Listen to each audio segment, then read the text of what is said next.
So I think it's decently possible that we hit $100 an ounce in 2026. Silver is in deficit, meaning the world's silver mines don't produce as much metal as industrial users and investors demand.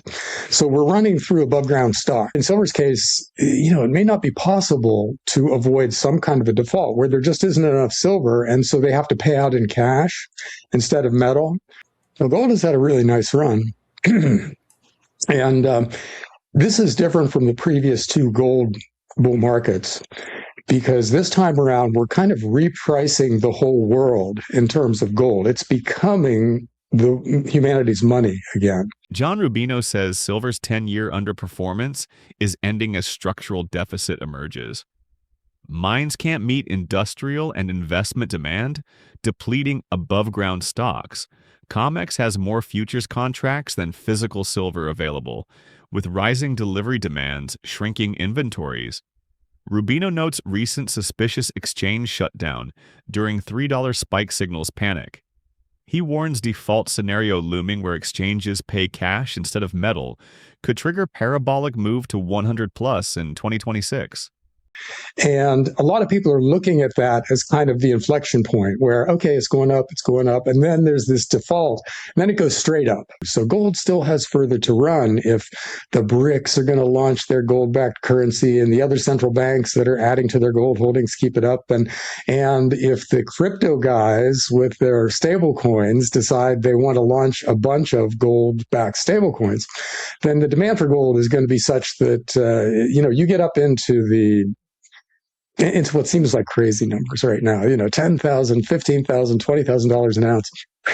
And again, that's something that looks like sounds crazy now, but it's very possible going forward. So gold is still a thing to buy, but it has had a better run than silver up until just lately. And now silver is starting to pick up and outperform gold. And historically, that kind of signals the last year or two of a precious metals bull market. I think this time it has different factors animating it, given the dynamics in this market. So, I'm not selling any of my silver that I've laboriously stacked over the last 10 years, because I think the real fun is still to come.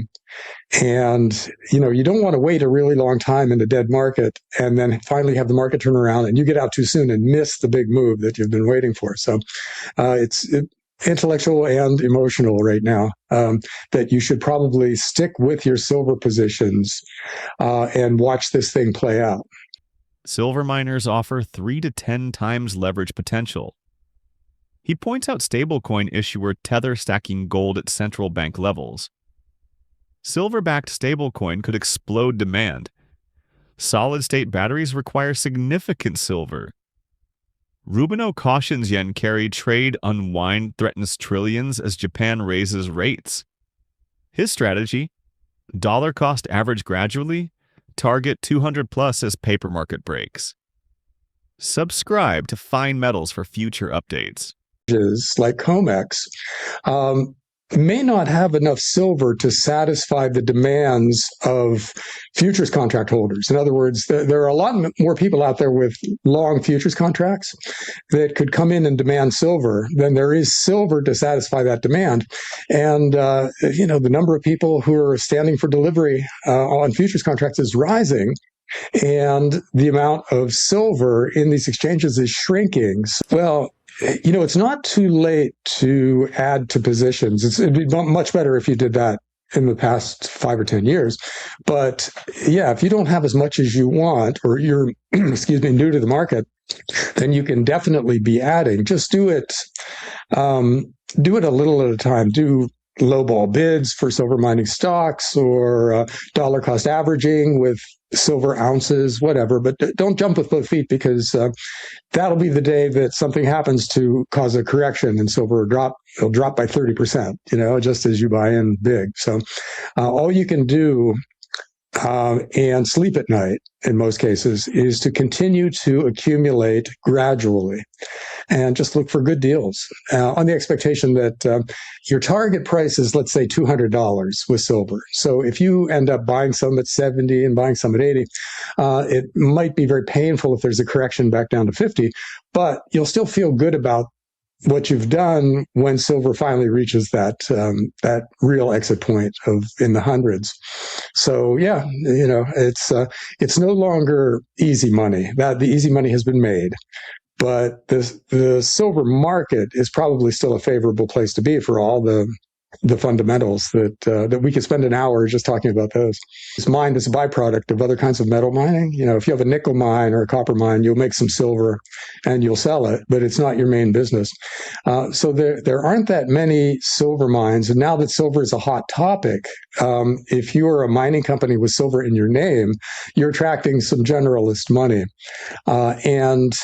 Mining is a highly leveraged business. In other words, an increase in the price of silver leads to a bigger increase in the operating profits and cash flows of a well-run silver miner. So you got that operating leverage there too. The price of silver is going up, and then the cash flow of these silver miners should go up even faster. There's still some potential 10-baggers out there in the explorers, and there's still 3 to 5 baggers at every level of the silver mining complex. So, yeah, I think that, again, low ball bids, dollar cost averaging. Don't just buy stuff at the market with all your money. Buy a little at a time at prices that are as favorable as you can get in this kind of a market, and then just assume you'll spend a few years positioning yourself and hope by that time the real parabolic move is ready to happen. Okay, well, a stable coin is basically a financial instrument that is created when someone buys a bunch of something and stores it, and then issues stable coins against that vault full of whatever. And then those coins trade on a blockchain, which means instantaneous transfer of funds. You just have zero friction in what you do with those instruments. So it's a very attractive concept technically. The crypto people who have a ton of money still, even with Bitcoin getting smacked lately, there's still a ton of money in the crypto space. One of the big stablecoin companies, Tether, has been buying a lot of gold and investing in gold mining stocks. And now they have gold bullion on a scale that puts them in the league of small to medium-sized central banks. So that's just one stablecoin company. There could be many more. And that's with gold, which is a much bigger market than silver. So if they switch to silver stable coins, and already we're running out of silver, then that might be the thing that gives us triple-digit silver right there. When Tether comes out with a silver stable coin and it meets with enthusiasm in the market, then boom, you get that parabolic move. Yeah. The story behind the yen carry trade is that Japan's government has been borrowing way too much money for way too long. They've got a massive debt that on a per capita basis is the biggest in human history. And they've been pushing interest rates down to unnaturally low levels in order to service that debt. And for instance, the 10-year treasury yield in Japan was zero for a lot of years there. It was you literally didn't get any kind of a return by owning those bonds. And lately, the bond market has been starting to rebel against that profligacy. Well, now interest rates are going up in Japan, which means that the spread is no longer there to the extent that it used to be. And interest rates going up also makes a currency go up in value frequently. So you've got currency risk now. At the same time, you've got interest rate spreads shrinking. And so all of a sudden, the yen carry trade's not a good deal anymore. And there are multiple trillions of dollars around the world bet on it continuing. So a lot of these trades have to be unwound. Many of them will be unwound at a loss. Bear markets in asset prices over there, and So it could throw the world into chaos just by itself. And the wild thing is we don't really have anybody we can point to and say, okay, watch this guy and see if he blows up. It's just going to come out of the blue. And because it's, a lot of that stuff is in Asia, it'll happen overnight for people in the US. It'll happen while we're asleep, and we'll just wake up to find out that, XYZ Corporation is bankrupt because of XY, there'll be some trade that blew up, and it's the first domino knocking down a bunch of other dominoes. Go with silver in the year ahead.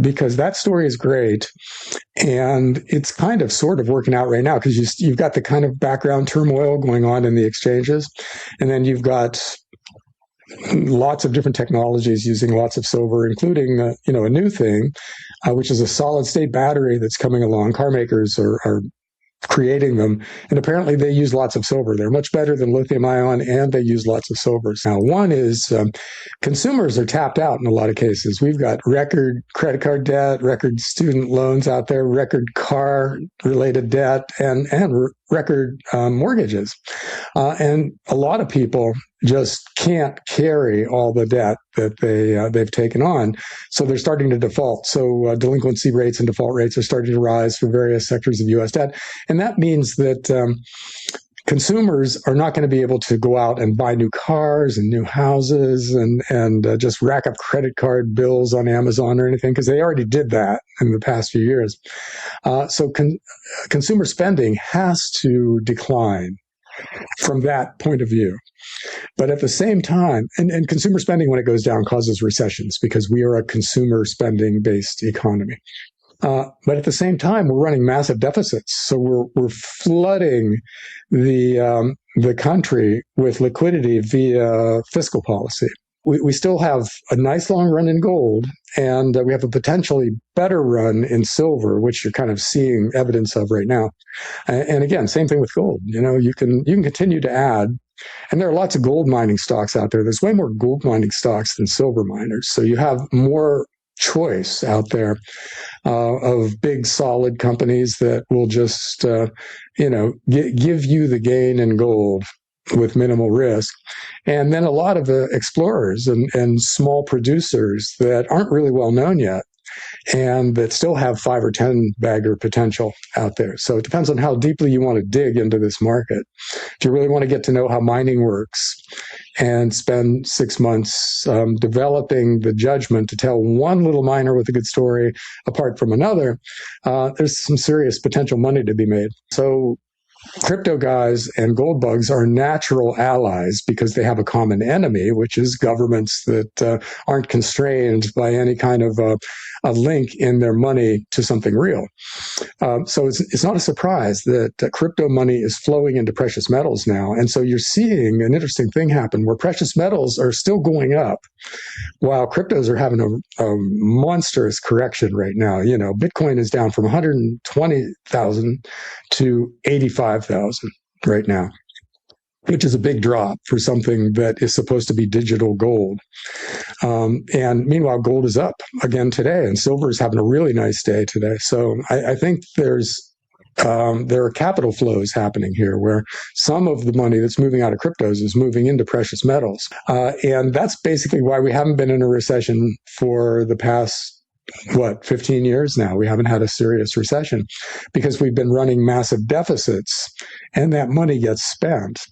But of course, it blows up the government's balance sheet. So eventually there's a reckoning. But, next year is kind of tricky because we're giving the economy $2 extra trillion, but the people who are deeply in debt, I don't know what they're going to do with that. Are you going to run up a bigger credit card bill now because they offered you some special deal, which is how credit card companies get people to get even more deeply in debt. But I don't know. I don't know how that plays out. But those are the two big forces to watch. And I think the deficit is basically baked in the cake. And consumer spending, let's just see. If bankruptcies spike in one sector or another, then maybe that causes consumers to pull back in a way that overwhelms the deficit, and then we get a recession. We'll see. But I think that's very possible.